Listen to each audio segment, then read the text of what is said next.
phrases like you can't pour from an empty cup. And we know that in order to care for the ones that we love, we must care for ourselves as well. But as homeschool moms, sometimes it seems like we just can't find the time. So today I want to talk a little bit about that and give you some tips about how you can prioritize self-care when it feels like there's no room for it at all. But before we get started, let me introduce myself for those of you who are new. My name is Marissa. I live in Miami with my husband, William, and my two daughters, Abby and Ellie. We are a family that has chosen homeschool as the way that we will educate our girls. We also have another one that will be here in about a month. So our lives are about to change quite a bit, and that makes self-care even more important. So let's get started. Each homeschool family has a different style. Some people are more regimented, more scheduled. Some people are a lot more go with the flow. We fall kind of somewhere in the middle. But I find that everybody finds time for what is important. You may have a written down schedule. You may have something more in your brain or a routine that you've created that you've kind of fallen into, but we all find time for what is important to us. So the first thing is prioritize self-care. Whatever that looks like, prioritize it. Schedule it in. If you have a schedule for your homeschool day, schedule in your self-care as well. You are important. Now, when it comes to self-care, a lot of times we feel that we need a whole lot of time in order to invest in ourselves, in order to have that self-care. But sometimes as mamas, especially if we have newborns or young children, we don't have those big chunks of time. So take advantage of the little moments. Sometimes it might be 5 minutes to step away and take a drink of your coffee. Sometimes it might be just a moment to take a deep breath. When you start to feel overwhelmed, when you start to feel like you're starting to burn out, take a pause and take a deep breath. Those little pauses throughout our day can be just enough to energize us to continue to do what we need to do. One thing that has been super helpful for my family and my homeschool has been quiet time. My girls have had a scheduled quiet time since they were born, and it's something that I plan to continue throughout their whole lives. In society today, in our culture, there's kind of an expectation that around 2 years old, kids stop taking naps. But my girls really just haven't been given that choice. It's just something we do. We don't choose to take a nap or to not take a nap. It is part of our day. It's part of our schedule. It's something that's scheduled in every day. I've seen great benefits in this for my girls, but also for myself. Because we're together all day long, I think it's really healthy, really good for us to take that pause in the middle of the day. As they grow up, this is going to look different. As they get older, this is going to look different. But I believe that we can still incorporate a quiet time where we all go to different parts of the house.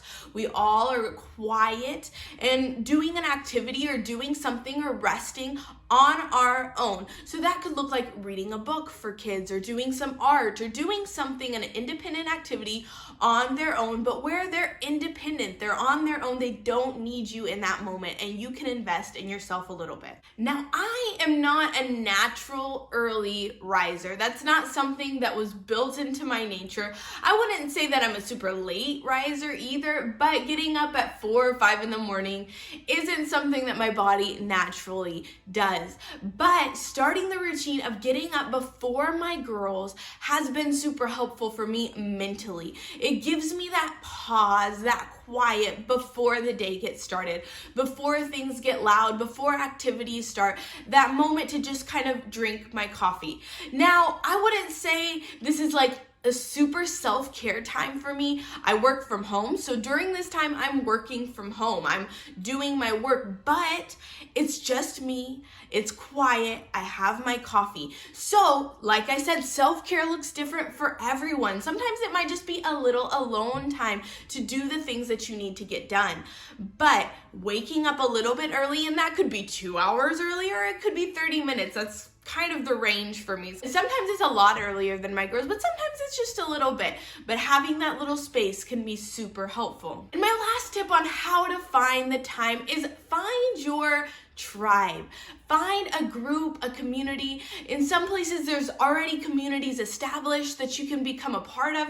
If not, make one, because people are looking for community. Now, this could be a homeschool community, but it could also just be a community of people that you want to spend time with. It could be people that think similarly to you or people that think differently. There's benefits to both of that, but find your community. Having a community to spend time with is something that feeds our soul. It can be super beneficial to us, and it is another kind of self-care.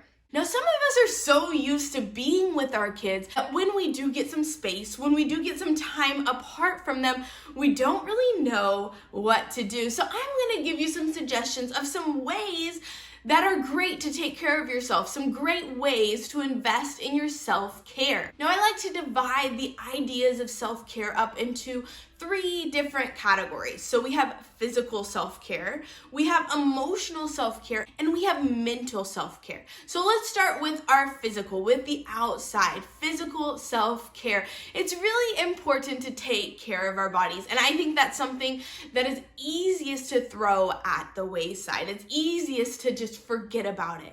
But it's really important. We're running around our kids every day. We need the energy, we need the stamina to be able to keep up with the things that we are doing every single day. So things like exercise, eating well, and having enough rest, those are great ways to invest in our physical self-care. One way I do this is we go to the gym several times a week. It depends on the week. Now that activities have started up, it's a little bit less, but we go to the gym. My girls go together with me. I go to a gym where they have like a play place and they can hang out. It's a really cool opportunity for all of us, but it's also great for them to be able to see their mom investing in their physical body, investing in healthy habits. So we have physical self-care, and we also have emotional self-care. Our emotions are important, and a lot of times that's something that we shut off. We say, I don't have enough time to feel these emotions. I don't have enough time to focus on these things. I'm busy, life is busy, this is gonna have to wait until later. But some ways that we can take care of ourselves emotionally, I think one that I really struggle with is learning to say no. There's so many great things that we can do, and that's something that in this year I've really discovered. There's so many great activities that I can do with my kids, so many great events that we go to. We live in a big city, and so there's lots of opportunities out there. But even if you don't live in a big city, there's always something that you could be doing. But not everything that looks good or sounds good is the best for your family situation in that moment. And so learning to say no so that you can say yes to the things that are important. Learning to say no to another activity so you can say yes to quiet time, for example. Learning to say no to this outing so that you can say yes to something that you need to get done at home. And so learning to say no is a great way to take care of your emotional being. Also, another thing that's really hard for us mamas is learning to ask for help. We are not perfect. We can't do it all. And going back to that community, that tribe, finding someone that you can say, I need help. And finally, change your perspective. Focus on the good. Take some time, maybe in that morning time when you wake up or before you go to bed, focus on what went well that day. And in order to do that, we have to have the space to do it. So we have to carve out that time where we can be quiet, where we can think. Some of us like to journal. I've tried so many times, never been able to be consistent with it. Maybe one day. But journaling or thinking on it, what went well that day? What are the things that we're happy about, that we're glad about, that we're joyful about, that we're thankful about, that happened within our day? Changing our perspective really makes a difference. So we have physical self-care, we have emotional self-care, and finally, we have mental self-care. We are all day investing into our kids' minds, into growing their minds, into teaching them how to learn, teaching them all the things that we want them to know. And as we learn alongside them, it is also important for us to learn independently. And there's a wealth of things things that we could learn about. It depends on your interests. It depends on where you are at in your life. But investing in something that you are interested in. So this could look like reading a book at the park. It's great for our kids to see us reading, for us to see us reading on our own, but in front of them. That's a great thing for them to see. It could look like listening to an audiobook while you clean your house, or a podcast. This could look like trying to learn something new. So maybe going back to school, or maybe taking up a new handicraft. Another thing that has been super helpful for me is finding a creative outlet. So doing videos like this, or investing in social media, or even just the work that I do, something where my mind is focused on something that is separate from homeschool.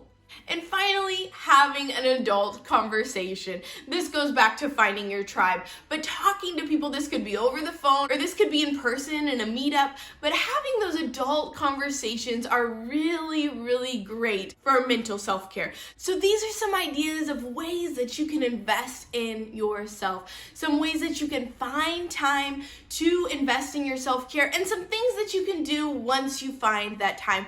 I encourage you to make it a priority. It is important. We can't pour from an empty cup. You may not be able to do it all at once. You may not be able to find a huge chunk of time. I know that in the near future, when we have a newborn in our home, these times are gonna look different. And each season of our life, each season of homeschooling, each season of motherhood looks different. But start with one thing. Start with one little moment of time and go from there. I hope this video has been helpful for you, for your family, for your homeschool. If it has, give us a thumbs up and join us. Subscribe so you can be with us next week on My Familia Homeschool.